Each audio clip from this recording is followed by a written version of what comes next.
Sinusulong ng ilang eksperto na buwagin na ang Bureau of Customs at Bureau of Internal Revenue. Live mula sa TV5 Media Center din, namumuna sa balita si Gerard de la Peña. Gerard, bakit daw dapat i-abolish na ang dalawang ahensyang ito at anong ipapalit sa kanila? Alam mo, Jiggy, itong araw yung dapat na policy response sa gitna ng issue ng corruption sa bansa natin. Ang sabi ni dating Finance Undersecretary Professor Shelo Magno, kapag daw kinakapos tayo sa budget o may kailangan paglaanan ng malaking pera, ang unang-unang naiisip ng mga mababatas natin, dagdagan yung buwis na sinisingil sa atin.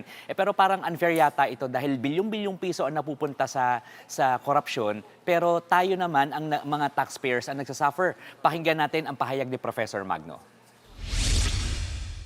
Napapanahon talagang isulong ito dahil ayaw natin na makita na naman natin at matagpuan yung sarili natin na pagkatapos kurakutin ng pera ng bayan, dagdag na tax ang sagot ng gobyerno.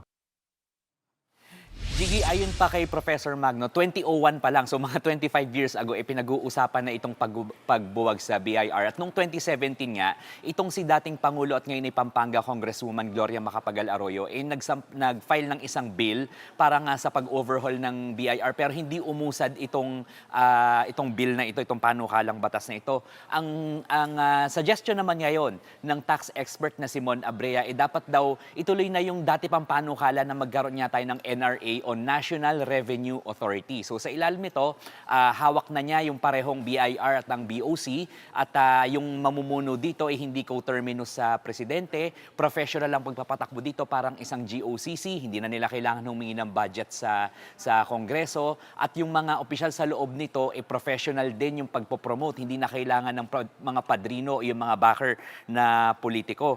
At sabi rin ni Abrea, kailangan ayusin ang sistema dahil kahit gaano pa karaming buwis yung singilin sa atin, kung umiiral yung kasalukuyan nating sistema na hindi maayos yung pangongolekta natin, baliwala rin itong mga buwis na ito. So pakinggan natin ang sinabi ni Abrea.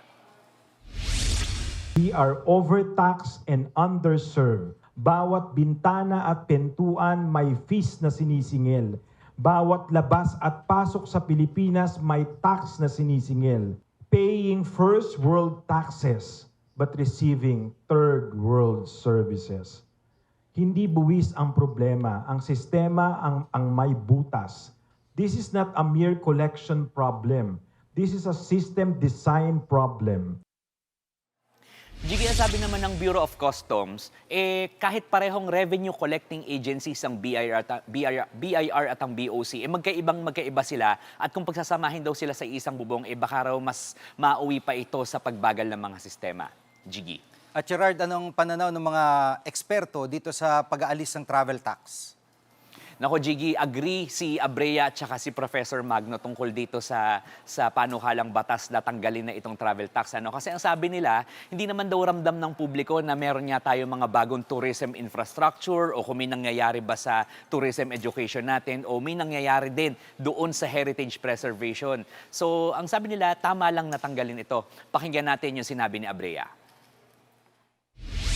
This was designed in a different era, martial law, 1977, kung saan hindi pinagbabawal pero dinidiscourage ang pagbiyahe sa ibang bansa para hindi lumabas ang dolyar. 2026 na anyari. Ang talagang sabi niya, that's for infrastructure, nasaan? Bakit po ang gastos pa rin bumiyahe sa Pilipinas? Bakit po nung pumunta ko sa El Nido, 12 hours yung back and forth na bus ride ko? Yan mo ng latest. Balik sa'yo, Jiggy. Yan ang ulat ni Gerard de la Peña live mula sa TV5 Media Center. Mga kapatid, Jiggy Manikad po. Pagdating sa mahalagang balita sa loob at labas ng bansa, dapat una sa lahat, mag-follow at mag-subscribe na sa social media pages ng News 5.